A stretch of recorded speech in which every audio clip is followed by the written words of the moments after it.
प्रस्तावना। गरुड़ पुराण हिंदू धर्म के प्रसिद्ध धार्मिक ग्रंथों में से एक है। वैष्णव संप्रदाय से संबंधित गरुड़ पुराण में मृत्यु के बाद सद्गति प्रदान करने वाला माना जाता है।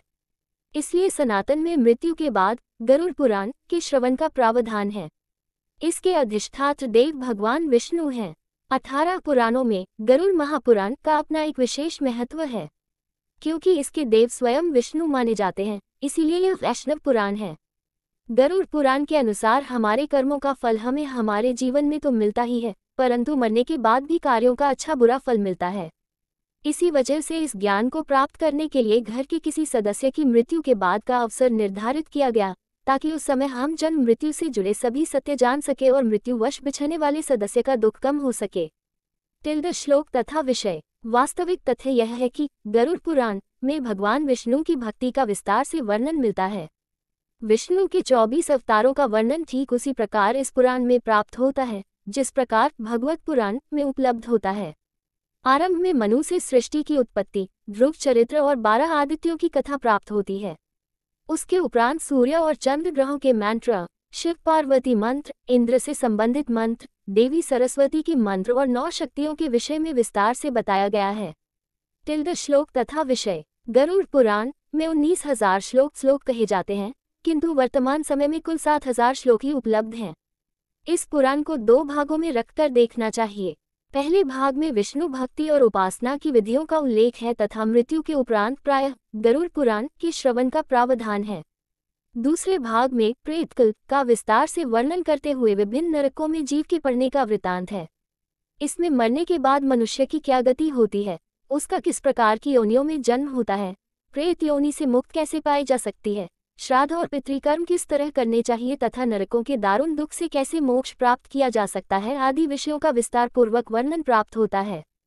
कथा। इस पुराण में महर्षि कश्यप और तक्षक नाग को लेकर एक सुंदर उपाख्यान दिया गया है। ऋषि के शाप से जब राजा परीक्षित को तक्षक नाग डसने जा रहा था, तब मार्ग में उसकी भेंट कश्यप ऋषि से हुई। तक्षक ने ब्राह्मण का वेश धरकर उनसे पूछा कि वे इस तरह उतावली में कहाँ जा रहे हैं। इस पर कश्यप ने कहा कि तक्षक नाग महाराज परीक्षित को डसने वाला है। मैं उनका विष प्रभाव दूर करके उन्हें पुनः जीवन दे दूंगा। ये सुनकर तक्षक ने अपना परिचय दिया और उनसे लौट जाने के लिए कहा, क्योंकि उसके विष प्रभाव से आज तक कोई भी व्यक्ति जीवित नहीं बचा था। तब कश्यप ऋषि ने कहा कि वे अपनी मंत्र शक्ति से राजा परीक्षित का विष प्रभाव दूर कर देंगे। इस पर तक्षक ने कहा कि यदि ऐसी बात है तो आप इस वृक्ष को फिर से हरा भरा करके दिखाए, मैं इसे डसकर अभी भस्म किए देता हूँ। तक्षक नाग ने निकट ही स्थित एक वृक्ष को अपने विष के प्रभाव से तत्काल भस्म कर दिया। इस पर कश्यप ऋषि ने उस वृक्ष की भस्म एकत्र की और अपना मंत्र फूंका। तभी तक्षक ने आश्चर्य से देखा कि उस भस्म में से कोमपल फूट आई और देखते ही देखते वह हरा भरा वृक्ष हो गया। हैरान तक्षक ने ऋषि से पूछा कि वे राजा का भला करने किस कारण से जा रहे हैं। ऋषि ने उत्तर दिया कि उन्हें वहां से प्रचुर धन की प्राप्ति होगी। इस पर तक्षक ने उन्हें उनकी संभावना से भी अधिक धन देकर वापस भेज दिया। गरुड़ पुराण में कहा गया है कि कश्यप ऋषि का ये प्रभाव गरुड़ पुराण सुनने से ही बड़ा था। सार तत्व। इस पुराण में नीति संबंधी सार तत्व, आयुर्वेद, गया तीर्थ का महात्म्य, श्राद्ध विधि, दशावतार चारित्र तथा सूर्य चंद्र वंशों का वर्णन विस्तार से प्राप्त होता है। बीच बीच में कुछ अन्य वंशों का भी उल्लेख है। इसके अतिरिक्त गारुड़ी विद्या मंत्र, पक्षी ओम स्वाहा और विष्णु पंज स्तोत्र आदि का वर्णन भी मिलता है। गरुड़ा पुराण में विविध रत्नों और मणियों के लक्षणों का वर्णन विस्तार पूर्वक किया गया है। साथ ही हिंदू ज्योतिष, सामुद्रिक शास्त्र, सांपों के लक्षण, धर्मशास्त्र, विनायक शांति, वर्णाश्रम धर्म व्यवस्था, विविध व्रत उपवास, संपूर्ण अष्टांग योग, पतिव्रत धर्म महात्म्य, जप तप कीर्तन और पूजा विधान आदि का भी सविस्तार उल्लेख हुआ है। इस पुराण के प्रेतकल्प में 35 अध्याय हैं, जिसका प्रचलन सबसे अधिक हिंदू धर्म में है। इन 35 अध्यायों में यमलोक, प्रेतलोक और प्रेत योनि क्यों प्राप्त होती है, उसके कारण, दान महिमा, प्रेत योनि से बचने के उपाय, अनुष्ठान और श्राद्ध कर्म आदि का वर्णन विस्तार से किया गया है। ये सारी बातें मृत्यु को प्राप्त व्यक्ति के परिवार वालों पर गहरा प्रभाव डालती हैं। वे दिवंगत व्यक्ति की सद्गति और मोक्ष के लिए पुराण विधान के अनुसार भरपूर दान दक्षिणा देने के लिए तत्पर हो जाते हैं। इस पुराण का उद्देश्य भी यही जान पड़ता है। नरक वर्णन। गरुड़ पुराण के दूसरे अध्याय में यह वर्णन मिलता है। इसके अनुसार गरुड़ ने कहा, हे केशव, यमलोक का मार्ग किस प्रकार दुखदायी होता है, पापी लोग वहां किस प्रकार जाते हैं, मुझे बताइए। भगवान बोले, हे गरुड़, महान दुख प्रदान करने वाले यममार्ग के विषय में मैं तुमसे कहता हूँ। मेरा भक्त होने पर भी तुम उसे सुनकर कांप उठोगे। यममार्ग में वृक्ष की छाया नहीं है, अन्न आदि भी नहीं है, वहां कहीं जल भी नहीं है, वहां प्रलय काल की भांति 12 सूर्य तपते हैं। उस मार्ग से जाता हुआ पापी कभी बर्फीली हवा से पीड़ित होता है तो भी कांटे चुभते हैं, कभी महाविषधर सर्पों द्वारा डसा जाता है, कहीं अग्नि से जलाया जाता है, कहीं सिंहों, व्याघ्रों और भयंकर कुत्तों द्वारा खाया जाता है, कहीं बिच्छुओं द्वारा डसा जाता है। इसके बाद वह भयंकर असिपत्रवन नामक नरक में पहुंचता है, जो 2000 योजन के विस्तार वाला है। ये वन कौ, उल्लू, गीधों, सरगों तथा डॉन्सों से व्याप्त है। उसमें चारों ओर दावाग्नि है। वह जीव कहीं अंधे कुएं में गिरता है, कहीं पर्वत से गिरता है, कहीं छुरे की धार पर चलता है, कहीं कीलों के ऊपर चलता है, कहीं घने अंधकार में गिरता है, कहीं उग्र जल में गिरता है, कहीं जौंकों से भरे हुए कीचड़ में गिरता है, कहीं तपी हुई बालुका से व्याप्त और धधकते ताम्रमय मार्ग, कहीं अंगार राशि, कहीं अत्याधिक धुएं से भरे मार्ग पर उसे चलना पड़ता है, कहीं अंगार वृष्टि, कहीं बिजली गिरने, शिलावृष्टि, कहीं रक्त की, कहीं शस्त्र की और कहीं गर्म जल की वृष्टि होती है, कहीं खारे कीचड़ की वृष्टि होती है, कहीं मवाद, रक्त तथा विष्ठा से भरे हुए तालाब हैं। यममार्ग के बीचों बीच अत्यंत उग्र और घोर वैतरणी नदी बहती है। वह देखने पर दुखदायिनी है। उसकी आवाज भय पैदा करने वाली है। वह 100 योजन चौड़ी और पीप तथा रक्त से भरी है। हड्डियों के समूह से उसके तट बने हैं। यह विशाल घड़ियालों से भरी है। हे गरुड़, आए पापी को देखकर वह नदी ज्वाला और धूम से भरकर कड़ाह में खौलते घी की तरह हो जाती है। यह नदी सुई के समान मुख वाले भयानक कीड़ों से भरी है। वज्र के समान चोंच वाले बड़े बड़े गीध हैं। इसके प्रवाह में गिरे पापी, हे भाई, हा पुत्र, हा तात, कहते हुए विलाप करते हैं। भूख प्यास से व्याकुल हो पापी रक्त का पान करते हैं। बहुत से बिच्छू तथा काले सांपों से व्याप्त उस नदी के बीच में गिरे हुए पापियों की रक्षा करने वाला कोई नहीं है। उसके सैकड़ों हजारों भंवरों में पड़कर पापी पाताल में चले जाते हैं, क्षण भर में ही ऊपर चले आते हैं। कुछ पापी पाश में बंधे होते हैं, कुछ अंकुश में फंसा कर खींचे जाते हैं और कुछ कों द्वारा खींचे जाते हैं। वे पापी गर्दन हाथ पैरों में जंजीरों से बंधे होते हैं। उनकी पीठ पर लोहे के भार होते हैं। अत्यंत घोर यमदूतों द्वारा मुगदरों से पीटे जाते हुए रक्त वमन करते हैं तथा वमन किए रक्त को पीते हैं। इस प्रकार 17 दिन तक वायुवेग से चलते हुए 18वें दिन वह प्रेत सौम्यपुर में जाता है। अध्याय 1। पक्षीराज गरुड़ ने भगवान विष्णु से निवेदन किया, हे प्रभु, मैंने तीनों लोकों का भ्रमण करने के बाद उसमें रहने वाले लोगों को देखकर ये निष्कर्ष निकाला कि वह सभी दुखों में ही डूबे रहते हैं। मेरा अंतःकरण पीड़ा से भर गया है। स्वर्ग में दैत्यों की शत्रुता से भय है। पृथ्वी लोक में मृत्यु, रोग तथा अभिषिक्त वस्तु के वियोग से, पाताल लोक में रहने वाले नाग आदि को मेरे भय से दुख बना रहता है। उद्धरण चिन्ह लोक कल्याण के लिए गरुड़ा द्वारा पूछे गए प्रश्नों का भगवान विष्णु द्वारा समाधान का सार इस पुस्तिका के माध्यम द्वारा पेश करने का प्रयत्न किया गया है। पक्षी राज गरुड़ भगवान विष्णु जी से पूछते हैं, हे प्रभु, आप ये बताने की कृपा करें कि एक प्राणी कैसे मरता है और मरने के बाद कहाँ जाता है। 2 मरनासन व्यक्ति को किस कारण पृथ्वी पर सुलाया जाता है। 3 उसके नीचे कुश और तिल क्यों बिछाए जाते हैं। 4 उसके मुख में पंचरत्न क्यों डाला जाता है। 5 मृत्यु के समय गोदान, अनन्य वस्तुओं के दान क्यों दिया जाता है। 6 उस समय प्राणी आतिवाहिक शरीर कैसे प्राप्त करता है। 7 अग्नि देने वाले पुत्र पौत्र उसे कंधे पर क्यों ले जाते हैं। 8 शव में घृत का लेप क्यों किया जाता है। 9 शव के उत्तर दिशा में यमसूतक का पाठ क्यों किया जाता है। 10 मरे हुए व्यक्ति को पीने के लिए जल एक ही वस्त्र धारण करके क्यों दिया जाता है।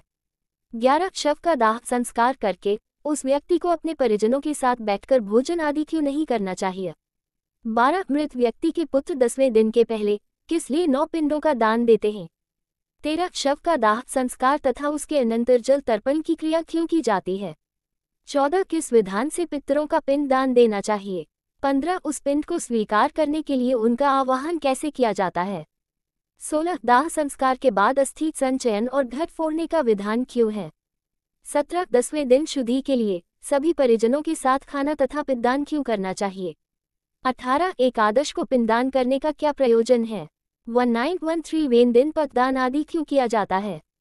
20 वर्ष पर्यंत 16 श्राद्ध क्यों किए जाते हैं? 21 हे प्रभु, मनुष्य का शरीर अनित्य है और समय आने पर ही मरता है, किंतु मैं उस छिद्र को नहीं देख सकता जिससे जीव निकल जाता है। 22 प्राणी के अपने जीवन काल में किए गए पाप, पुण्य, दान आदि शरीर के नष्ट हो जाने पर उसके साथ कैसे चले जाते हैं? 23 मरे हुए प्राणी के लिए स्पिंडकर्ण क्यों होता है? 24 जो मनुष्य पापी, दुराचारी अथवा हेबुद्धि है, मरण के बाद वे किस स्थिति को प्राप्त होते हैं? 25 ए उपेंद्र, मनुष्य की मृत्यु के समय उसके कल्याण के लिए क्या करना चाहिए? 26 मृत्यु और शमशान भूमि तक पहुंचने की कौन सी विधि है? 27 चिता में शव को जलाने की क्या विधि है?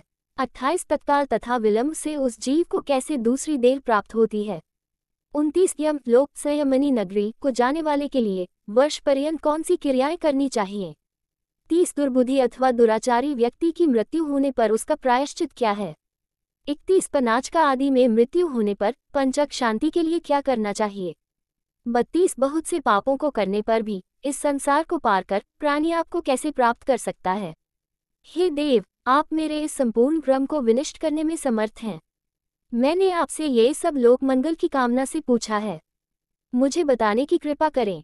श्री कृष्ण जी गरुड़ से कहते हैं, हे पक्षीराज, तुमने जो मानव कल्याण के लिए अपनी जिज्ञासा व्यक्त की है वह सर्वश्रेष्ठ है। अब इसका समाधान सुन। जब मनुष्य अपने पिछले जन्म के अच्छे बुरे कर्म के संचित परिणामों को भोगता हुआ और इस जन्म में कर्म करता हुआ मरणासन अवस्था को पहुंच जाता है तो शरीर में कई रोग उत्पन्न होते हैं। एक अचानक सर्प की भांति वह मौत के जगन में बंधता चला जाता है। वह घर में अस्यहीन, अपाहज, शारीरिक मानसिक पीड़ाओं से पीड़ित, फिर भी जीने की मन में इच्छा को लेकर दुखदायी जीवन व्यतीत करता है। जब मरणासन व्यक्ति की इंद्रियों का समूह व्याकुल हो जाता है, चेतन शरीर जड़ीभूत हो जाता है, तब अंतिम क्षणों में एक अलौकिक चेतना आती है जिसमें सभी लोग एक जैसे दिखते हैं। उस समय वह कुछ बोलने योग्य नहीं रहता और प्राण शरीर को छोड़कर यमराज के दूतों के साथ चल देते हैं। जब प्राण शरीर को छोड़ते हैं तो बहुत कष्टदायी होते हैं और ऐसा दर्द होता है जैसे 100 बिच्छुओं ने डंक मारा हो। उसके मुंह में झाग बनती है और सारा मुंह थूक से भरने लगता है। उस समय जो प्राणी दुखात्मा होते हैं उन्हें यमदूत अपने पाशबंदों में जकड़ कर मारते हैं। जो अच्छे कर्मी होते हैं उन्हें स्वर्ग के पार्षद सुखपूर्वक अपने लोक को ले जाते हैं। भीमकाया, दुराकृति यमराज के दूतों को देखकर ही पापियों के मन में भय उत्पन्न हो जाता है। हाहाकार करता हुआ, अंगूठी के नाप जितना मृत मनुष्य अपने घर को देखता हुआ, यमदूतों द्वारा घसीटा हुआ, रास्ते में अनेक यातनाएं सहता हुआ यमराज के सामने ले जाया जाता है। जीव अति भयानक यमराज की काया को देखता है और फिर उसके आदेश पर तुरंत वापस अपने मृत स्थान पर यमदूतों के साथ आ जाता है। वह वापस अपने शरीर में जाने की कोशिश करता है, पर यमदूत उसके गले में फंदा डाले रहते हैं। उसे भूख और प्यास बहुत सताती है और बहुत रोता है। अपने पुत्रों द्वारा अर्पित की हुई चावल की खीलों को वह खाता है, फिर भी भूख नहीं मिटती। जिन आत्माओं को ये खीलें नहीं मिल पाती वह सुनसान जंगल में भटकती रहती हैं। दूसरा अध्याय, मरणासन व्यक्ति के लिए कल्याणकारी कर्म। टिल्ड सबसे पहले भूमि को गोबर से तोपना चाहिए, फिर जल की रेखा से मंडल बनाकर उस पर तिल और कुछ घास बिछाकर मरणासन व्यक्ति को उस पर सुला देना चाहिए। उसके मुंह में पंचरत्न, स्वर्ण आदि डालने से सब पापों को जलाकर मुक्त कर देता है। भूत, प्रेत आत्माएं और यम के दूत अपवित्र स्थान और जमीन के ऊपर रखी चारपाई से मृत शरीर में प्रवेश करते हैं। टिल्ड उसके मुंह में गंगा जल डालना चाहिए अथवा तुलसी का पत्ता रखना चाहिए। टिल्ड कोई भी शोक न मनाता हुआ उसके पास प्रभु का नाम ले। टिल्ड यमराज का अपने दूतों को आदेश है कि मेरे पास उन आत्माओं को लाओ जो हरि का नाम नहीं लेते। ओम हरि को जपने वाले मेरे पास नहीं आते।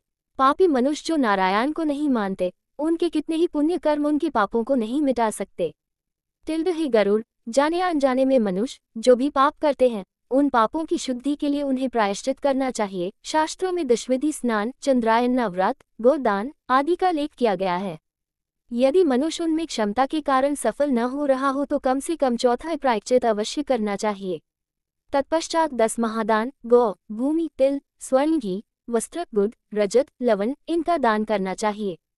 ये पाप की शुद्धि के लिए पवित्रता में एक से एक बढ़कर हैं। टिल्ड यमद्वार पर पहुंचने के जो मार्ग बताए गए हैं वह अत्यंत दुर्गंधिक, मवाद, रकित आदि से परिव्याप्त हैं। अतः उस मार्ग में स्थित वैतरणी नदी को पार करने के लिए वैतरणी गौ जो गौ सर्वांग में काली हो और जिसके थन भी काले हो का दान करने चाहिए। ये सब उत्तम प्रकृति वाले ब्राह्मण को देना चाहिए। पद दान का महत्व। छत्र, जूता, वस्त्र, अंगूठी, कमंडलू, आसन, पात्र और भोजन पदार्थ, यह 8 प्रकार के पददान हैं। तिल पात्र, वृत पात्र, शैया तथा और जो अपने को इष्ट हो देना चाहिए। हे पक्षी राज, इस पृथ्वी पर जिसने पाप का प्रायश्चित कर लिया है, सब प्रकार के दान भी दे चुका है, वैतरणी को तथा अष्टदान कर चुका है। जो तिल से पूर्ण पात्र, घी से भरा पात्र, शैया दान और विधिवत पद दान करता है, वह नरकरूपी गर्भ में नहीं आता, अर्थात उसका पुनर्जन्म नहीं होता। मनुष्य स्वयं जो दान करता है, परलोक में वह सब उसे प्राप्त होता है, वहां उसके आगे रखा हुआ मिलता है। छत्र दान करने से मार्ग में सुख प्रदान करने वाली छाया प्राप्त होती है। पादुका दान से वह मनुष्य घोड़े पर सवार होकर सुखपूर्वक मार्ग पार करता है। जल से परिपूर्ण कमंडलू के दान से मनुष्य सुखपूर्वक परलोक गमन करता है। वस्त्र आभूषण दान करने से यमदूत प्राणी को कष्ट नहीं देते। तिल सफेद, काले, भूरे के दान से मन, वाणी और शरीर से किए हुए पाप नष्ट होते हैं। सभी साधनों से युक्त शैया दान से स्वर्गलोक में 60,000 वर्ष तक इंद्रलोक के भोग भोगता है। इसके अतिरिक्त गोदान देते समय नांदानाम के उच्चारण करने से वैतरणी नदी में नहीं गिरता। दुखद और बीमारी के समय तिल, लोहा, सोना, रुई का वस्त्र, नमक, 7 अनाज, भूमि का टुकड़ा देने से पाप कर्मों की शुद्धि होती है। लोहा दान करने से यम की नगरी में नहीं जाता। लोहे का दान हाथों को जमीन के साथ छूते हुए देना चाहिए। यमराज के हाथों में कई प्रकार के लोहे के अस्त्र होते हैं। ये दान उन अस्त्रों के प्रभाव को कम करता है।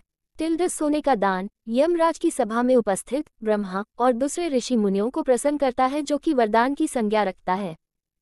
रुई के वस्त्र से यमदूत कष्ट नहीं देते। 7 अनाजों के दान से यम द्वारों पर तैनात कर्मचारी आनंदित होते हैं। भूमि के टुकड़े पर जिस पर फसल हो देने से इंद्रलोक की प्राप्ति होती है।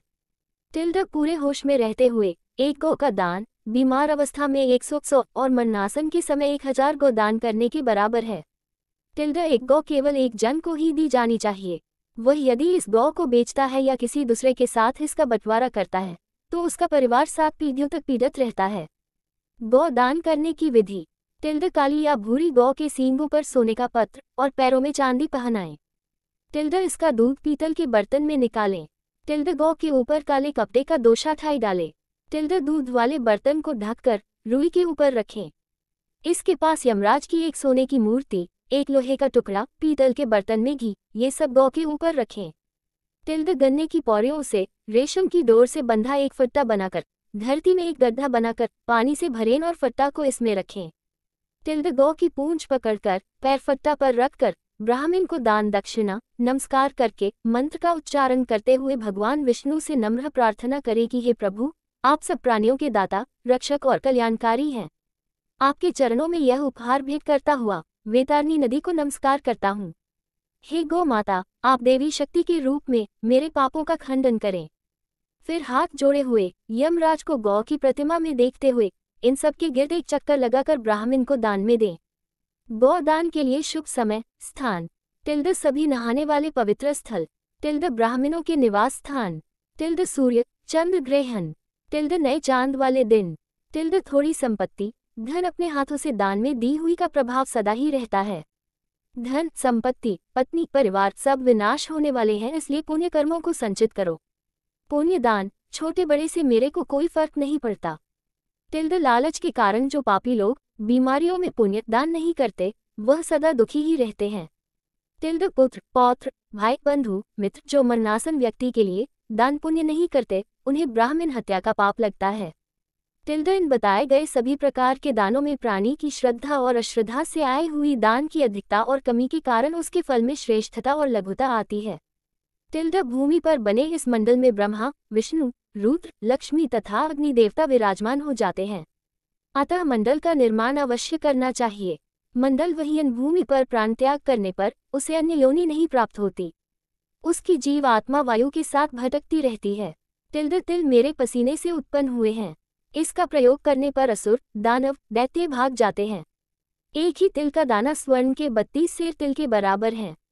टिल्ड कुश मेरे शरीर के रोमों से उत्पन्न हुए हैं।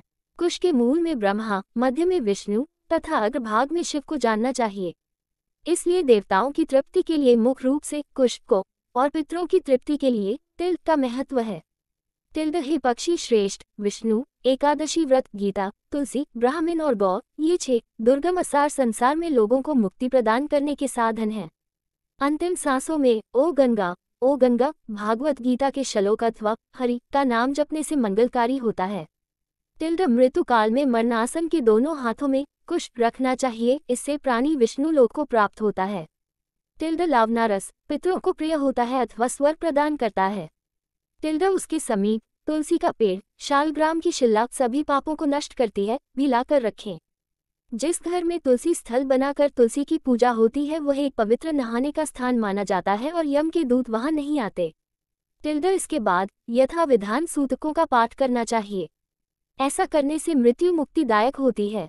टिल्ड शोक न मनाते पुत्र को सर मुंडवा कर नए वस्त्र धारण कर अपने प्रियजनों के साथ लाश को नहलाना चाहिए।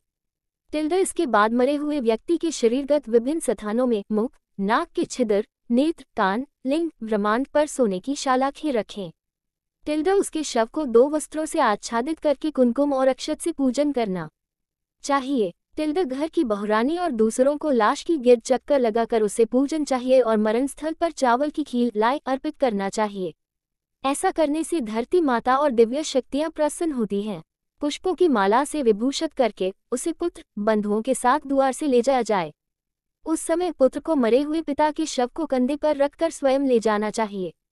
यदि मनुष्य को मोक्ष न मिलता हो तो पुत्र नरक से उसका उद्धार कर देता है।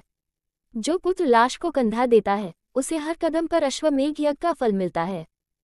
3रा अध्याय दाह संस्कार। टिल्ड पुत्र और पौत्र यदि विधि पूर्वक अंतिम संस्कार करते हैं तो वह पुश्तैनी कर्ज से मुक्त हो जाते हैं। टिल्ड दाह संस्कार के अंतर्गत 6 पिंड देने की विधि है। पहला पिंड मुख्य स्थान पर, दूसरा पिंड द्वार पर, तीसरा पिंड चौराहे पर, चौथा पिंड विश्राम स्थान पर, 5वां पिंड चिता पर, छठा पिंड अस्थि संचयन के समय। टिल्ड शमशान घाट से आधा रास्ता पर रुककर लाश को स्वच्छ स्थान पर नहलाकर चारों दिशाओं में पूजा करनी चाहिए। तब इसे शमशान भूमि पर सर उत्तर दिशा में करके लेटाना चाहिए। टिल्ड जलने वाली जगह को साफ करके गोबर का लेप करें। इस स्थान पर पहले कोई लाश न जली हो। टिल्ड कुछ मिट्टी बटोर कर उसकी मूर्ति बनाकर पानी से छिककर पूजा करके अग्नि की स्थापना करें। टिल्ड अग्नि की पूजा रंगदार चावलों से करते हुए अग्नि शक्ति को संबोधित करें। लोमान, इस संसार से यह प्राणी चला गया है, इस आत्मा को स्वर प्रदान करें। टिल्ड इसके बाद चिता का निर्माण करें, लाश को उस पर रखें मृतक के हाथों में और चिता पर लाई के दाने रखें। इस प्रकार मृतक को 5 लाई के दाने मिलने से वह घर वालों को परेशान नहीं करता। टिल्ड शमशान भूमि में शूद्रों द्वारा पहुंचाई गई वस्तुओं से वहां किया गया संपूर्ण कर्म निष्फल हो जाता है। टिल्ड किसी कारणवश उपर्युक्त पिंड न दिए जाने पर शव राक्षसों के भक्षण योग्य हो जाता है। टिल्ड दाह कार्य में चंडाल के घर की अग्नि, चिता की अग्नि और पापी के घर की अग्नि का प्रयोग नहीं करना चाहिए। टिल्ड जब चिता में शव का आधा शरीर जल जाए उसकी खोपड़ी को किसी लकड़ी के डंडे से बांध करके ताकि वह पितरों की दुनिया में चला जाए तिल मिश्रित घी अर्पित करे। पुत्र को इस समय भावुक होकर रोना चाहिए ताकि वह सदा प्रसन्न रहे। टिल्ड जब चिता जलकर समाप्त हो जाए तो पहले स्त्रियों को बाद में पुत्रों को नहाकर नीम वृक्ष का एक पत्ता खाना चाहिए। घर को जाने के समय स्त्रियों को आगे चलना चाहिए। टिल्ड दोबारा घर में स्नान करने के बाद पुत्र को पहले गौ को खाना देकर पत्ते की प्लेट पर स्वयं खाना चाहिए, किंतु खाना पहले से ही बना नहीं होना चाहिए। टिल्ड मृत्यु वाली स्थान को गोबर से साफ करके एक दीपक जिसका मुख दक्षिण की तरफ रहे 12 दिन तक उस स्थान पर जलता रहना चाहिए। टिल्ड अग्निदाह पंचक में नहीं करना चाहिए। जो प्राणी पंचक में प्राण त्यागता है उसकी मुक्ति नहीं होती। टिल्ड दाह संस्कार भी नहीं करना चाहिए वरना घर में एक और मृत्यु हो सकती है। टिल्ड मास के प्रारंभ में धनिष्ठा नक्षत्र के अर्धभाग से लेकर रेवती नक्षत्र तक का समय पंचकल कहलाता है। पंचक में दाह संस्कार करना हो तो कुश के मानवकार 4 पुतले बनाकर नक्षत्र मंत्रों से उनको अभिमंत्रित करके शव पर रख दे और उन्हीं पुतलों के साथ दाह संस्कार करें। पुत्रों द्वारा पंचक शांति भी करवानी चाहिए। टिल्ड 3 दिन तक चौराहे पर या चिता वाली जमीन पर एक मिट्टी के कच्चे बर्तन में जो कि 3 लकड़ी की डंडियों से बंधा हो दूध और पानी से भरा हुआ अर्पण करे। टिल्ड दाह क्रिया के बाद अस्थि संचयन क्रिया करनी चाहिए। इसके बाद दाह क्रिया के समय 6 पिंड तथा दशगात्र के अंतर्गत 10 पिंड दान आदि की प्रक्रिया बताई गई है। चौथे दिन अस्थि संचयन करनी चाहिए। यदि कोई रुकावट न हो तो दूसरे अथवा तीसरे दिन भी कर सकते हैं। शमशान घाट पहुंचकर स्नान करके गर्म दुशाला लेकर अनाज का दान, चिता वाली जगह पर देवी देवताओं को नमस्कार करके 3 चक्कर काटते हुए यमा अथवा मंत्र का उच्चारण करते हुए दूध का व फिर पानी का छींटे देकर चिता में से अस्थियों को इकट्ठा करो। अस्थियों को पाल आशा के पत्तों पर रखकर दूध और पानी से छिड़ककर एक मिट्टी के बर्तन में रखें। श्राद्ध की रस्म पूरी करें। एक तिकोने जमीन के टुकड़े को गोबर से पोतकर उत्तर दिशा की ओर मुख करके 3 लाई तीनों दिशाओं में अर्पण करें। अस्थियां इकट्ठी करने के बाद एक 3 टांगों वाले स्टूल पर बिना मुंह ढके पानी से भरा हुआ एक जार रखें। मृतक के लिए उबला हुआ चावल के साथ दही, घी, पानी और मिठाई अर्पण करें। 15 कदम उत्तर दिशा की ओर चलकर जमीन में एक गड्ढा बनाकर अस्थियों वाला बर्तन उसमें रखें। एक लाए इस पर रखकर जलने के समय जो पीड़ा हुई उसे दूर करती है बर्तन को किसी वाटर टैंक के पास ले जाएं। अस्थियों को कई बार दूध और पानी से छींककर संदल आदि से लेपकर पूजा करें। पत्ते के डिब्बे में रखकर अपने माथा और हृदय से छूकर गंगा नदी के बीच में छोड़ें। जिनकी अस्थियां पानी में 10 दिन के अंदर डूब जाती हैं वह आत्मा ब्रह्मलोक से वापस नहीं आती। जितनी देर तक अस्थियां तैरती रहती हैं वह स्वर्गलोक में रहता है। अस्थियां विसर्जन के बाद 10 दिन चलने वाली रस्में शुरू होती हैं। अकस्मात मृत्यु कार्यक्रम की सूची किसी अज्ञात जगह पर होने से और शरीर न मिलने पर जिस दिन ये खबर मिले दरभा घास की प्रतिमा बनाकर उसको जलाएं। इसकी राख इकट्ठी करके गंगा नदी में विसर्जन करें। उस दिन से 10 दिन की रस्में पूरी करें। यदि महिला बच्चा होने से पहले मर जाए तो बच्चे को पेट से निकालकर जमीन पर रख दे और केवल महिला को चिता दें। 27 मास तक के बच्चे को मिट्टी में दबाएं। यदि इसकी मृत्यु गंगा किनारे होती है तो इसे गंगा में बहा दें। इनसे बड़े बच्चों को चिता देनी चाहिए और अस्थियां गंगा में बहा दें। बच्चों को खाना और एक एक बर्तन पानी का दें। पेट में बच्चा मरने से कोई रस्म नहीं। शिशु के मरण पर दूध का दान, बच्चे के मरण पर दूध का बर्तन, मिठाई, खाने की वस्तुएं दें। मलिन शौची के बाद मध्यम शौची श्राद्ध, विष्णु और 5 देव श्राद्ध एकादश को किए जाते हैं।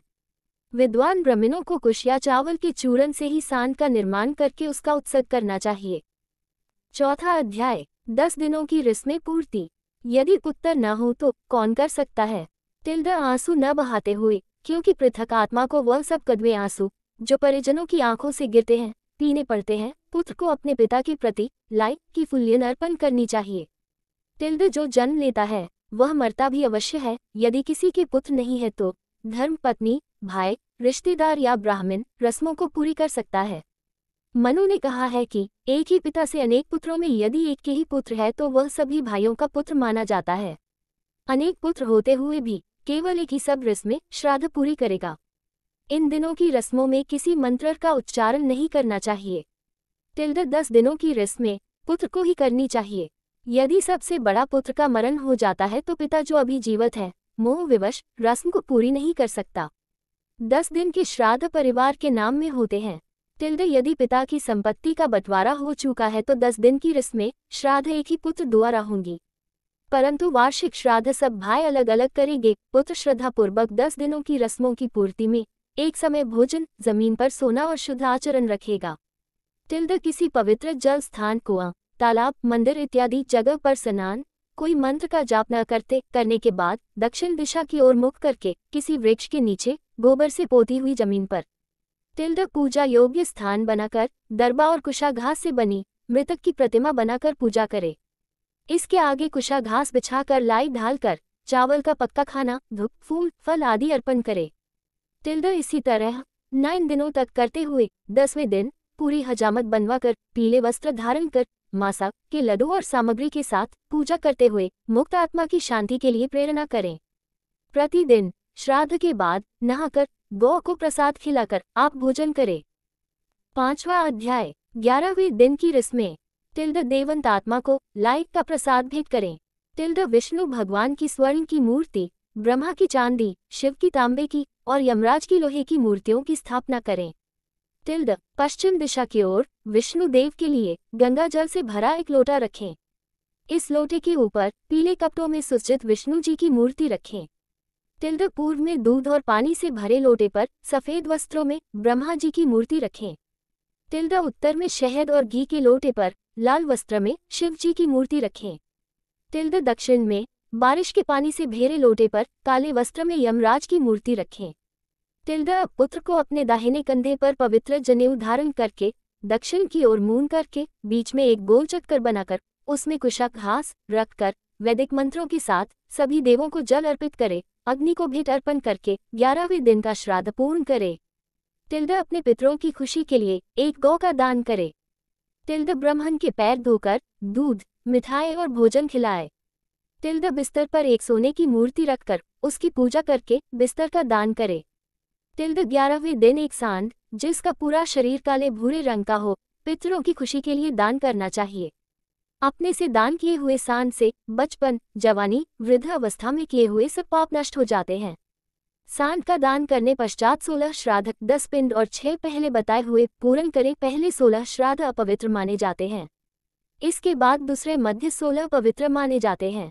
पहला लाई का दाना विष्णु जी को, 2 सरा रुद्र देव, 3 यमदेव, 4 महाराज सोम, 5 देवी देवता, 6 पितरों, 7 मृत्यु, 8 रुद्र देव, 9 पुरुषा, 10 देवंत, 11 विष्णु, 12 ब्रह्मा, 13 विष्णु, 14 रुद्र, 15 यमदेव, 16 पुरुषा। तिल्द ये संपूर्ण क्रिया पूरे 12 मास हर महीने के 15वें 21वें दिन 6 मास से पहले और वर्ष के अंत से पहले करनी चाहिए। तिल्द पक्का हुआ भोजन परोसने से 48 के हुए श्राद्धों से प्रेत योनि खत्म होती है और वह पितरों की सभा में चला जाता है।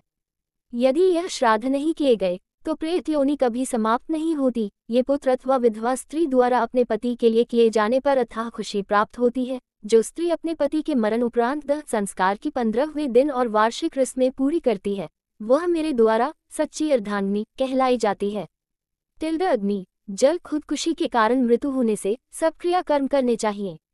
तिल्द सर्प काटने से मृत्यु में चावल के चूर्ण से कोबरा सांप की छवि बनाकर संदल फूल धूप दूध तिल चावल आदि से हर 15वें दिन के 5वें दिन में पूजा करें।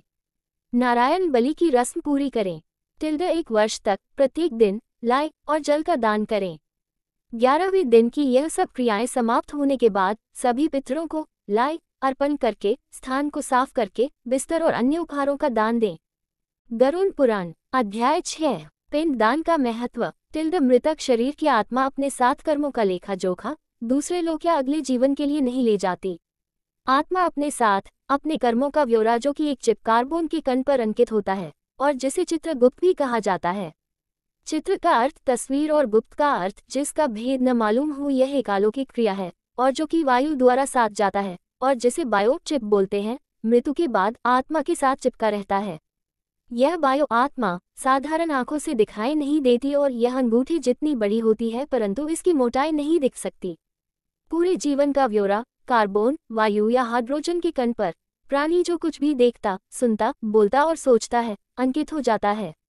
इसमें अंकित सारी सूची ये चिप यमराज को देता है। केवल यमराज ही इसको पढ़ सकता और नष्ट कर सकता है।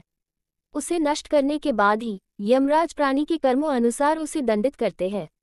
जब तक बायो चिप आत्मा के साथ रहता है बायो आत्मा दूसरा शरीर धारण नहीं कर सकती। जब ये चिप बायो आत्मा से अलग किया जाता है तब शुद्ध आत्मा अपने कर्मों अनुसार दुख या सुख का भोग करके नया शरीर धारण करती है। तिल्द मृत्यु उपरांत बायो आत्मा मृतक शरीर में प्रवेश करने की कोशिश करती है परंतु ये प्रेत आत्मा मृतक शरीर उसकी अस्थियों के पास वायु में दुखी रूप में मंडराती रहती है। प्रेत आत्मा मृत स्थान पर तब तक रहती है जब तक ये प्रेत आत्मा से बायो आत्मा में नहीं बदल जाती। यह बायो आत्मा ही यमराज के पास जाने में सक्षम होती है। इस प्रेत आत्मा को बायो आत्मा में परिवर्तन करने के लिए पिंडदान की आवश्यकता होती है। पिंडदान पुत्र रिश्तेदार या किसी और द्वारा भी संपन्न कराया जा सकता है। तिल्द ये 10 दिन की रस्म है। पिंड को 4 भागों में बांटा जाता है। 2 भाग 5 भूतों पृथ्वी जल वायु अग्नि और आकाश, 1 भाग यमदूतों और 1 भाग प्रेत आत्मा के लिए अर्पण किया जाता है।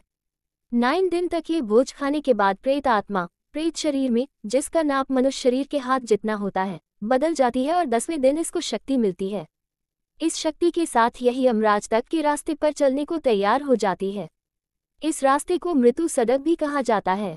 पिंडदान में दी हुई लाइट से प्रथम दिन सर, दूसरे दिन गर्दन कंधे, तीसरे दिन हृदय, चौथे दिन पीठ, पांचवें दिन धूनी, छठवें दिन कुल्हे गुप्त अंग, सातवें दिन जांघ, आठवें दिन घुटने, नवें दिन पैर, 10वें दिन भूख प्यास। ये निर्वाचित प्रेत शरीर भूख प्यास से दुखी 11वें 12वें दिन भोजन करता है। 13वें दिन प्रेत शरीर यमदूतों के पाशबुद्धों में जकड़ा एक बंदी बंदर की तरह मृत्यु सदक पर घसीटता हुआ चलता है। यमनगरी की दूरी 86,000 योजन 1 योजन 15 की मी लगभग है और एक दिन रात में 247 योजन चलना पड़ता है। 16 और रास्ते में अनेक प्रकार की यातनाएं, दुर्लभ रास्ते, भयानक पीड़ाएं 11 महीनों तक सहते हुए यमराज का राज्य शुरू होता है।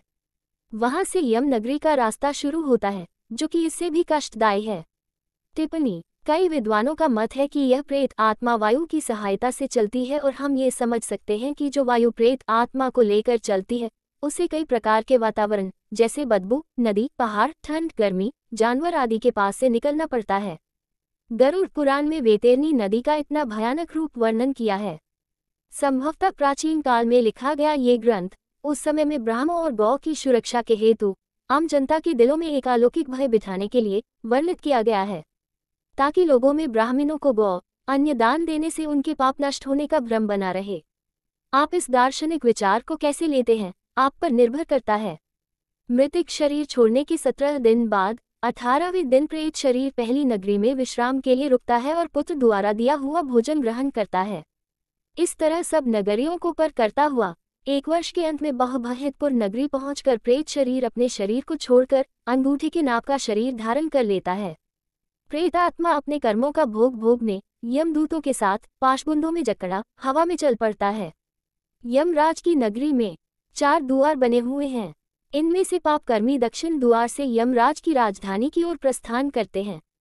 गरुड़ पुराण अध्याय 7वें यमराज की राजधानी का वर्णन। 44 योजन बहुभिति शहर से दूर यमराज की महान नगरी पड़ती है। सभी आत्माएं धर्म दरवाजे पर खड़े पहरेदार को अपनी आगमन सूचना देती हैं। चित्रगुप्त अपने चमचमाते आसन पर विराजमान होते हैं। सब कुछ मालूम होते हुए भी वह सरावंश ये ब्राह्म पुत्र है जो पूरे विश्व में चक्कर लगाते रहते हैं और दूर से ही मनुष्य चाहे किसी भी संसार में हो उसके सारे कर्मों का ब्यौरा सूची तैयार करते रहते हैं। इनकी पत्नियां श्राविनिस मनुष्य की इच्छाओं और कल्पनाओं की सूची तैयार करती हैं। इस तरह मनुष्य के सब अच्छे बुरे कर्मों की सूची तैयार होती है और यह जानकारी चित्रगुप्त के पास जाती है। टिप्पणी: प्राचीन काल में बायोचिप का ज्ञान न होने के कारण ऐसा उल्लेख करके मनुष्य को एक भ्रम में रखा गया है। अब हम ये कह सकते हैं कि बायोचिप सूक्ष्म आत्मा के साथ जुड़ी रहती है और जिसमें से पूरी जानकारी लेने के लिए केवल यमराज ही सक्षम है। उस जानकारी के आधार पर पुनर्जन्म होता है। जिन आत्माओं के अच्छे कर्म होते हैं उन्हें स्वर्ग की ओर भेजा जाता है। चित्रगुप्त द्वारा सूचित की हुई पाप आत्माओं को यमराज अपना भयानक रूप बहुत बड़े भेंसे पर विराजमान 32 हाथों में जो कि 3 योजन लंबे हैं उनमें हथियार धारण किए हुए और कुओं की भांति लाल आंखें एक लंबा नाक दर्शाते हुए अपने दूतों को उन्हें नरक में ले जाने को कहते हैं। 21 महान भयानक नरकों में उनको यातनाएं दी जाती हैं। इस तरह अनेक यातनाएं सहन कर मनुष्य शुद्ध आत्मा के साथ फिर दूसरा जन्म लेता है। इस नगरी के बीचों बीच यमराज का चमचमाता भव्य भवन स्थित है। ये 200 योजन लंबा और 50 योजन ऊंचा है। इसके अंदर अलौकिक सभा कक्ष है। वहां पर उपस्थित सभी अपनी ही रोशनी से जगमगाते हैं। इस भवन में पहुंचने के लिए 4 द्वार हैं। भव्य आसन के ऊपर छत के नीचे एक बड़े ताज से सुशोभित यमराज विराजमान होते हैं। उनकी हाजिरी में हाथ में फंदा लिए मृत्यु चित्रगुप्त कर्मों का प्रसन्न करने के लिए तथा अनेक कर्मचारी आज्ञा का पालन करने के लिए उपस्थित रहते हैं। पापकर्मी जो दक्षिण द्वार से जाते हैं वह इस भवन को नहीं देख सकते। पूर्वी द्वार साधु महात्मा देवी देवताओं को पूजने वाले जो यात्रियों को छाया की व्यवस्था प्रदान करवाते हैं। क्रोध और लालच से वंचित माता पिता की सेवा करने वाले गौ धरती का टुकड़ा आदि का दान धार्मिक ग्रंथों का मनन अथवा सुनना शुद्ध वृत्ति वालों की आत्माएं इस भवन में प्रवेश कर पाती हैं। उत्तर द्वार पीले संदल के वृक्षों से महकता हुआ ये रास्ता वेदों के ज्ञाता, मेहमानों का आदर सत्कार, देवी दुर्गा को पूजने वाले, शुभ कार्य करते हुए गति प्राप्त करना, बनारस में मृत्यु, योग विद्या ग्रहण करते गति पाना, दुर्घटनावश पवित्र जल में डूब जाना, दान पुण्य करने वाले इस रास्ते से सभा भवन में प्रवेश करते हैं। पश्चिम द्वार हीरे मोतियों से संपन्न सुगंधित रास्ते पर धार्मिक ग्रंथों के कथित अनुसार कार्य करना, शिव और विष्णु भगवान की पूजा करना, गायत्री मंत्र का उच्चारण, दूसरों के धन की चाहत न करना, गृहस्थ जीवन को कलंकित न करना, वचनों को निभाना, सबके सुख की चेष्टा करना, पूर्वजों की श्राद्ध करना, बुरी संगत से दूर रहना, वह अमृत को पीते हुए सभा भवन में प्रवेश करते हैं। यमराज इन सभी को आते देखकर अपने आसन से खड़े होकर सबका अभिनंदन करते हुए, सबका स्वागत करते हुए कहते हैं कि आप सब नेक आत्माओं ने अपने सत्य कर्मों से ये देवलोक प्राप्त किया है। जिनको दुर्लभ मिलने वाला मनुष्य शरीर मिला, फिर भी सत्य कर्म नहीं किए, वह नरक की भयानक आग में जलते रहेंगे। अब आप सब आत्माएं ब्रह्मलोक को प्रस्थान कीजिए। यमराज के मधुर वचन सुनकर सब उनको नमस्कार कर बाहर प्रतीक्षा कर रहे अनेकों विमानों पर अपने कर्मों के अनुसार सवार होकर ब्रह्मलोक को प्रस्थान करते हैं। वहां कुछ युग बिताने के बाद स्वर्ग के भोग भोगते हुए फिर से अच्छे परिवारों में जन्म लेते हैं। धन संपत्ति से युक्त, धार्मिक ग्रंथों के ज्ञाता, लोक कल्याण करते हुए अपने सत्य कर्मों के आधार पर अलौकिक सभा भवन में प्रवेश करते हैं। गरुड़ पुराण अध्याय 8वें पापी आत्माओं का दुखदायक जन्म। भगवान विष्णु बताते हैं किस तरह स्त्री पुरुष के मिलन से मनुष्य का जन्म होता है। प्रसाव का 3 दिन के अंदर पाप आत्मा का शरीर बनना शुरू हो जाता है। 1 रात में मांस का टुकड़ा, 5 रात में गोल, 10वें दिन वृक्ष के फल जैसा। 1 महीने में सिर, दूसरे महीने में हाथ और दूसरे हिस्से, तीसरे महीने में बाल, नाखून, हड्डी, लिंग, चौथे महीने तल पदार्थ, 5 महीने भूख प्यास, 6 महीने बच्चा दानी के बाएं ओर चला जाता है। जिस्म के बाकी हिस्सों का बनना माता के खान पान पर निर्भर है। अपनी पीठ और शरीर के बीच में सिर दबा होने से यह अपने हाथ पैर हिला नहीं सकता। इस समय अलौकिक शक्ति से पिछले जन्मों में किए हुए कर्म याद आते हैं। 7वें महीने के आरंभ से उसे चेतना आनी शुरू होती है और वह गर्भ शाठाई में हिलना शुरू करता है। ईश्वर से विनती करता है, यदि मुझे यहाँ से बाहर निकालोगे तो मैं सदा आपके चरणों में पड़ा रहूंगा, लेकिन यदि मेरे पाप कर्मों से मुझे सदा दुख भोगने पड़ेंगे तो मैं कभी बाहर नहीं आना चाहता। गर्भाशय में 10 महीने से पड़े हुए उसकी पीड़ाओं को देखते हुए कृपालु भगवान उसको बाहर निकालकर उसका जन्म करवाते हैं। सिर नीचे जबरदस्ती बाहर निकाला हुआ पीड़ित अपनी समस्त यादों को खोकर नए वातावरण को देखकर शिशु के रूप में घबराकर रोता है। बचपन के दुखों को झेलता हुआ जवानी में अपनी इंद्रियों के वश बुरी आदतों में फंसा दुर्लभता से मिले मनुष्य जीवन को यही बर्बाद करके वृद्ध अवस्था में बीमारियों से घिरा मृत्यु के पश्चात फिर नरक लोक में जाता है। इस तरह बुरे कर्मों के जाल में फंसा मेरी प्रकृति से पापी कभी मुक्त नहीं होता। गरुड़ पुराण अध्याय 9 पापों का विवरण। जो नरक में ले जाते हैं, जो बुरे कर्म करने से आनंदित होते हैं, जो शुभ कर्म करते हैं वही यमराज के कक्ष में दक्षिण द्वार को छोड़कर बाकी 3 द्वारों से प्रवेश करते हैं। वेतारनी नदी दक्षिण द्वार से प्रवेश करने पर ही आती है। ब्राह्मणों के कातिल, नशीले पदार्थों का सेवन, अजन्मे बच्चे को मारना, लोगों की हत्या, चोरी, विश्वासघात, अपनी खुशी की चाहत, दूसरों से घृणा करना, अपने को बहुत अक्लमंद समझना और इन प्रकार के अनेक कर्मों द्वारा किए गए पाप कर्म। जिन्होंने गौदान नहीं किया, दाह संस्कार की रस्में नहीं करी, झूठी गवाही, विधवाओं के साथ शारीरिक संबंध, स्त्री जो पति के साथ विश्वासघात करती है, जानवरों को सताना, पेड़ों को काटना, सामाजिक रीतियों का उल्लंघन, ब्राह्मण या कोई मेहमान आपके घर में खाने की इच्छा से आए, उसे खाना नहीं दिया जाए जबकि घर में खाना बन रहा हो, ऐसे प्रवृत्ति के लोग नरक की अनेक यातनाएं सहते हैं। यमराज के आदेश अनुसार वह फिर पृथ्वीलोक में नीच योनि में जन्म लेकर बीमारियों के शिकार होकर पीड़ित रहते हैं और पाप कर्म करते रहते हैं। नरक के बार बार चक्कर काटते हैं। गरुड़ पुराण अध्याय 10 पापों की संज्ञा और पुनर्जन्म। गौ हत्या को बड़ा, स्त्री हत्या, पेट गिराना, बीमारियों से लिप्त, अवैध संबंध ही जड़ा, दूसरों को दिए बिना मिठाई खाना, सूजी गर्दन, श्राद्ध में अशुद्ध पकवान फ्लेहरी, वेद शास्त्रों का विरोध पी लिया, पुस्तक चुराना अंधा, ब्राह्मण गौ को पैर मारना लंगड़ा, झूठ बोलना हकलाना, जहर देना पागल, खाना चुराना चूहा, सब्जी चुराना मोर, धातु चुराना गरीबी, नमक चुराना चींटी, फल फूल, पान चुराना जंगली बंदर, जूते कपास चुराना भेद बकरी, शिकार करना कसाई के घर बकरी, जहर पान करके मृत्यु काला नाग, बगल में छुरी मुंह में राम राम ब्राह्मण सारस, मित्र को धोखा गीध, बिक्री में धोखा उल्लू, माता पिता से झगड़ा पेट में ही मर जाना, स्त्री जो सास ससुर को गाली दे जोंक, पति को बुरा भला कहना जो धोखे से ब्राह्मण की संपत्ति हद अपना 7 पीढ़ियों तक नुकसान दी हुई वस्तु को फिर से मुफ्त में वापस ले लेना घोर नर्क में जाना। जो दान पुण्य आदि नहीं करते वह गरीबी में जीते हैं, गरीबी में वह पाप कर्म करते हैं, ये कर्म उन्हें नर्क में ले जाते हैं। फिर गरीब पैदा होते हैं और पाप कर्म करते हैं, जो भी अच्छे बुरे कर्म होते हैं उन्हें भोगना पड़ता है।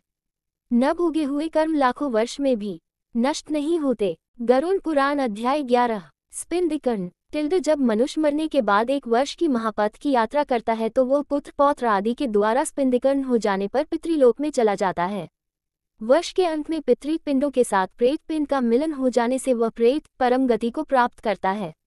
टिल्ड ग्रस्त पिता की मृत्यु हो जाने पर यदि स्पिंदिकर्ण श्राद्ध नहीं हुआ है तो किसी का विवाह संस्कार नहीं हो सकता, इसलिए द्वादश को ही पुत्र को स्पिंदिकर्ण कर देना चाहिए। ये करने के बाद भी 12 महीने तक पोष श्राद्ध नियमानुसार करना चाहिए। टिल्ड मृतक का दाह संस्कार हो जाने के बाद एकादश द्वादश इन दोनों दिन में प्रेत भोजन करता है। इन दोनों दिन जो कुछ भी प्राणी के निमित्त दिया जाता है उसे प्रेत शब्द के साथ दिया जाना चाहिए, क्योंकि वह मृतक के लिए आनंददायक होता है। स्पिंदिकर्ण कर देने के बाद जो भी दान दिया जाता है वह नाम गोत्र करके पितृ निमित्त करना चाहिए। प्रेत द्वादश संस्कार के अवसर पर यजमान जल से भरे 12 घटों का संकल्प करके दान करे। पकवान और फल से परिपूर्ण एक वेदधनी विशेष प्रकार का जल पात्र भगवान विष्णु यमराज चित्रगुप्त का संकल्प करके सुयोग ब्राह्मण को प्रदान करे। टिल्ड स्पिंदा की रस्म अपवित्र दिनों के बाद 12वें दिन अग्नि के समक्ष या बिना अग्नि के पूर्ण होती है। विधि टिल्ड नहा धोकर मृत्यु वाले स्थान को गोबर से पोतकर स्थापित देवों की मूर्तियों के चरण धोकर पितरों को लाई अर्पण करके पुत्र अंचमन से थोड़ा जल ग्रहण करे। टिल्ड 3 लाई के दाने वासुदेव रुद्र और अर्का को अपने दादा और उनसे पूर्वज के रूप में और फिर मृतक को अर्पण करे। टिल्ड सभी की संदल चटनी तुलसी पत्ते धूप सुगंधित वस्तुओं उपहार आदि से पूजा करे। टिल्ड मृतक को दिए हुई श्रद्धांजलि को एक सोने की सलाख से 3 भागों में बांटकर एक भाग दूसरों में अच्छी प्रकार मिला लें। टिल्ड माता श्री का स्पिंदा दादियों के साथ और पिता का स्पिंदा दादाओं के साथ करना चाहिए। टिल्ड यदि पिता की मृत्यु दादा के जीवित रहते हुए हो जी है तो 3 लाई के दाने पर दादा और उनके पूर्वजों को श्रद्धांजलि देनी चाहिए। टिल्ड पत्नी की मृत्यु पर यदि पुत्र न हो तो पति को अपनी सास और संबंधियों के साथ रस्म करनी चाहिए। टिल्ड फिर ब्राह्मणों को भोज दात दक्षिणा उपहारों और 12 घट जल से परिपूर्ण दान करने चाहिए। टिल्ड धारण किए वस्त्रों का त्याग करके एक शैया दान करे। शैया बहुत मूल्यवान सभी सुख प्रदान करने वाले साधनों से युक्त छाता चांदी के लैंप इस भगवान नारायण और लक्ष्मी जी मूर्ति कपड़ों गहनों से सुसज्जित गदा आदि होनी चाहिए। टिल्ड स्त्रियों की रस्म में लाल कपड़ा जेवर के साथ अन्य सामग्री होनी चाहिए। टिल्ड फिर एक ब्राह्मण को उसकी पत्नी के साथ शैया पर नारायण लक्ष्मी जी के सामने बिठाकर उत्तर दिशा को मुख करके लक्ष्मी नारायण जी को फूल माला पहनाकर पूजा करके यह उच्चारण करे, हे नाथ, जिस प्रकार आपकी शैया दूध का सागर है, ये शैया भी उसी प्रकार मेरे अगले जन्मों में सुखदायी हो। ब्राह्मण और प्रभु को पुष्पांजलि देते हुए ब्राह्मण को संबोधित करके, हे ब्राह्मण देवता, इसको स्वीकार करे कहकर शैया दान करे। उस शैया पर विराजमान सभी को 3 बार झूला दे। शैया के चारों ओर चक्कर काटकर सबसे विदाई ले। टिल्ड शैया दान की रस्म पूरी हो जाने के बाद 13 पद दान की रस्में, जिसमें एक छाता चप्पल कपड़े अंगूठी जल का मटका कुशा 5 बर्तन ये 7 प्रकार के पद, इनके साथ एक लकड़ी का डंडा तांबे का बर्तन कच्चे चावल जनेऊ और खाने की सामग्री 13 ब्राह्मणों को 12वें दिन दान करने से दिवंगत आत्मा को शांति मिलती है। टिल्ड स्पिंदा रस्म करने के बाद वार्षिक श्राद्ध से पहले हर मास 1 लोटा जल के साथ लाई का दान करते रहना चाहिए। टिल्ड स्पिंदा मासिक और वार्षिक श्राद्ध संक्रांत में नहीं करने चाहिए। यदि वर्ष में 13 महीने आते हैं तो वार्षिक श्राद्ध 13वें महीने में होना चाहिए। टिल्ड जब संक्रांत नहीं है लाई की आवश्यकता नहीं होती, केवल संक्रांत में आवश्यकता होती है। टिल्ड वार्षिक श्राद्ध के उपरांत सदा ही 3 श्राद्धांजलियां देनी चाहिए। एक श्राद्धांजलि पूर्वजों के लिए घातक होती है। टिल्ड गया में श्राद्ध पूर्वजों के लिए मुक्तिदायक होता है। टिल्ड मनुष्य को प्रयत्नशील होना चाहिए कि वह अपनी ओर से पूर्वजों की भलाई हर प्रकार से करे। इससे वह इस लोक में ही नहीं पर लोके में भी आनंदित रहेगा। गरुड़ पुराण अध्याय 12 सत्य कर्म करने वालों का पुनर्जन्म। टिल्ड ही पक्षी राज, सत्य कर्म करने वाले स्वर्ग आदि का भोग भोगने के पश्चात अच्छे कुल में जन्म लेते हैं। वह स्त्री के गर्भ में कैसे पलते हैं, मेरे से सुनो। टिल्ड प्रसव के बाद स्त्री से 4 दिन तक अलग रहना चाहिए। उस समय तक उनका चेहरा तक भी नहीं देखना चाहिए, वरना कोई पाप कर्म शरीर में आ सकते हैं। स्त्री 4 दिन के बाद स्नान करके शुद्धि प्राप्त करती है। टिल्ड 7वें दिन से देवी देवताओं और पूर्वजों की पूजा कर सकती है। 7 दिनों तक गर्भाशय अपवित्र रहती है। 8वें दिन पुत्र का योग होता है। 14वें दिन पुत्र का योग होने से पराक्रमी पुत्र का जन्म होता है। टिल्ड इस दिन का योग पापी मनुष्यों को प्राप्त नहीं होता। गरुड़ पुराण अध्याय 13 प्रेत का रूप और उसका निवारण। टिल्ड गरुड़ जी भगवान विष्णु जी से पूछते हैं कि जो मनुष्य जाने अनजाने में पाप कर्म कर बैठते हैं, वह यमदूतों की यातनाओं से कैसे बच सकते हैं। प्रेतों के रूप किन कर्मों द्वारा बनते हैं, किस शुभ दान से प्रेत योनि छूट जाती है। टिल्ड श्री हरि कहते हैं कि पाप कर्मियों को और जिनके पुत्र नहीं होता, दोनों अवस्था में बचना बहुत कठिन है।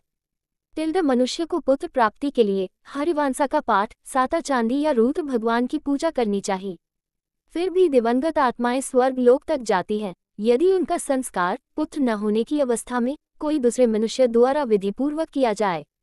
टिल्ड जो पूर्व जन्म संचित कर्म के अधीन रहकर पाप कर्म में अनुरक्त रहते हैं, अपने धर्म को त्याग कर दूसरे धर्म को स्वीकार करता है, विद्या और सदाचार से वंचित है, वह प्रेत योनि में जन्म लेते हैं। टिल्ड जीव अपने कर्मों अनुसार दूसरे शरीर को प्राप्त करके यमलोक में नाना प्रकार के कष्ट भोगता है। यमलोक के मार्ग में 16 पुर पड़ते हैं।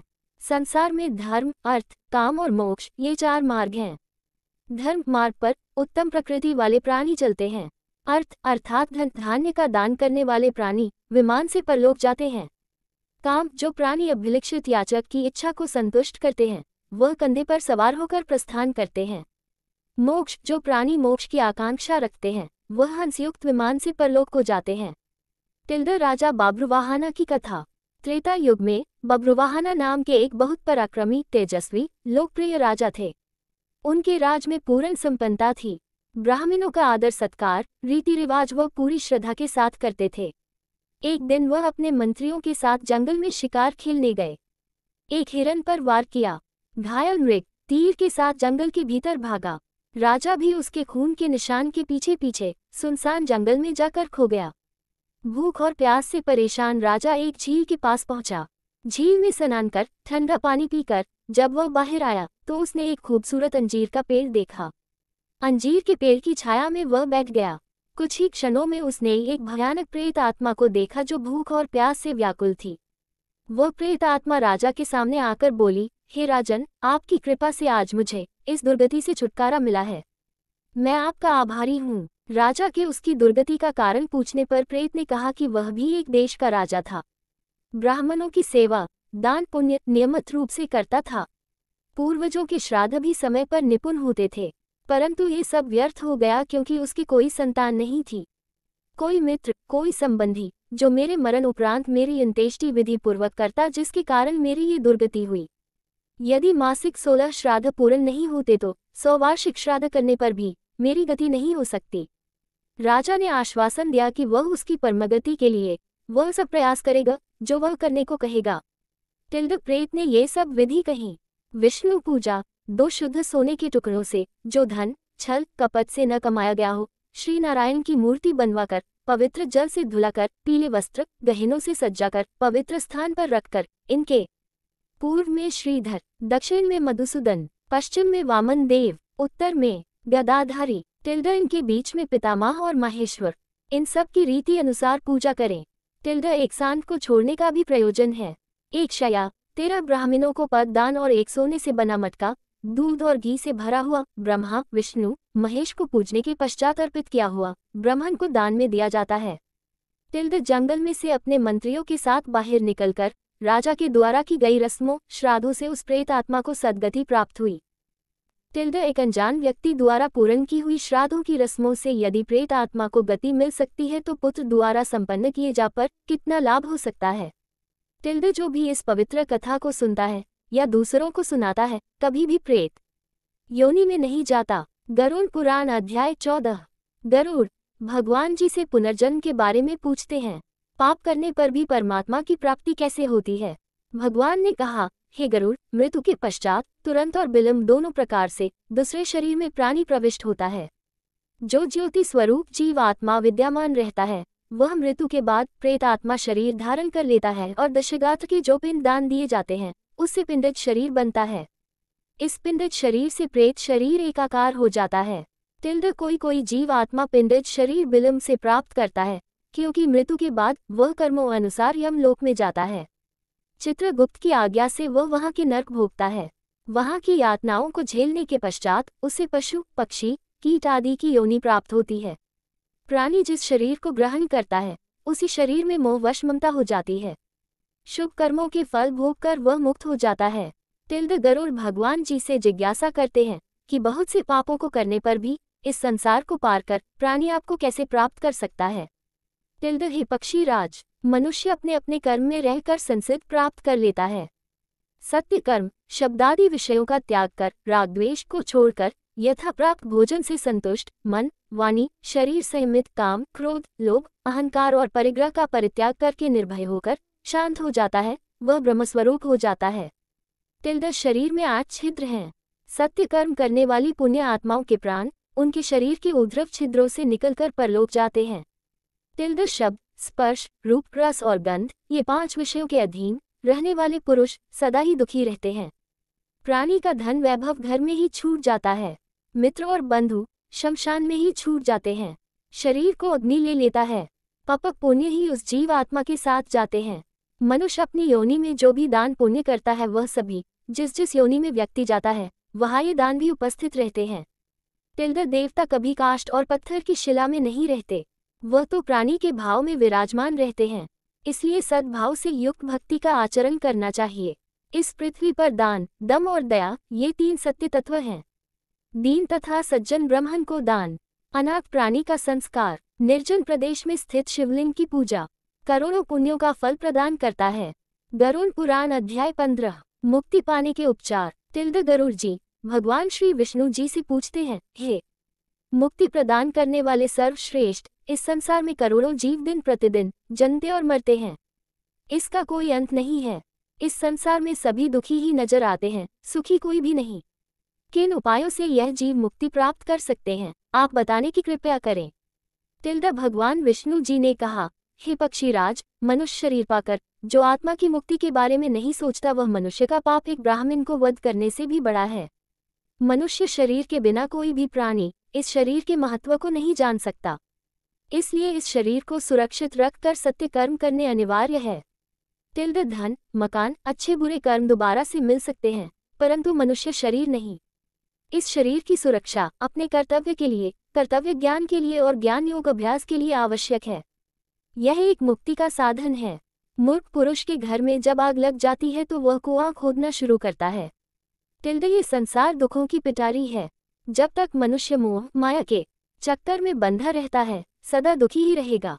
खाना, पीना, सोना, वासनाओं की तृप्ति से सभी प्राणी लिप्त हैं, केवल मनुष्य के पास ही विवेक है। जो विवेक से काम नहीं करता, वह जानवर है। इसलिए जब तक मनुष्य का आपस में मोह है, मुक्ति नहीं है। मोह करना ही है तो भगवान से मोह करो, जो आपके सब कष्टों को हरने वाला है। भगवान से मोह करने के लिए मन और आंखों की शुद्धता आवश्यक है। काम, क्रोध, लोभ, अहंकार, यह मनुष्य के पतन के पात्र हैं। वेद शास्त्र के पठन से मुक्ति नहीं मिलती, जब तक उनका ज्ञान अपने अज्ञान को मिटने में सक्षम नहीं होता। मेरा और मेरा नहीं, ये 2 पद हैं। मेरा में बंधन है और मेरा नहीं में मुक्ति है। इसलिए जो मुक्ति के इच्छुक है, वह सब बंधनों को तोड़कर सत्य के साथ नाता जोड़े। सत्य ही प्रेम है, प्रेम ही ईश्वर है। जो कर्म जीव आत्मा को बंधन में नहीं ले जाते, वही सत्य कर्म है। निर्वाण अथवा ब्रह्म की प्राप्ति के लिए मनुष्य जब अपने जीवन के अंतिम चरण में पहुंचता है, तो अपनी संसारी इच्छा शक्ति से अलग होकर मन में दृढ़ विचार करे, मैं ब्रह्म हूँ, या ओम मंत्र का ध्यान करे। इससे उसके मन की शुद्धि होती है और आध्यात्मिक तेज आता है। जो अपना घर बार छोड़कर अंतिम सांस छोड़ने के अभिप्राय से अयोध्या, अवंतिका, मथुरा, काशी, गया, कांची, द्वारिका, ये 7 पवित्र स्थानों पर किसी एक पर प्राण त्यागता है, उसे मोक्ष की प्राप्ति होती है। सत्य असत्य को जानने वाले ज्ञानी, सत्यकर्मी, धार्मिक रीति कर्तव्य को पालने वाले और मुझ में श्रद्धा रखने वाले सदा मुझे प्रिय लगते हैं। ही पक्षीराज, मैंने सभी सिद्धांत भली प्रकार से आपको कहे, और कुछ जानने की इच्छा हो तो कहो। प्रभु के मुख से यह वचन सुनकर और अपने प्रश्नों के उत्तरों से प्रसन्न गरुड़ ने जगदीश्वर को प्रणाम किया और कहा, प्रभु, आपने अपने मधुर वचनों से मेरा बहुत बड़ा संदेह दूर कर दिया, मेरे मन की मलिनता दूर हो गई। उद्धरण चिन्ह। इतना कहकर उन्होंने भगवान विष्णु जी से विदा ली और केशव मुनि के आश्रम में चले गए। श्री हरि, जिनका नाम लेने मात्र से सभी दुखों और श्रापों से मुक्ति मिलती है, ऐसे दयालु भगवान की अपने श्रद्धालु भक्तों पर सदा कृपा दृष्टि बनी रहे। ओम नमो नारायण।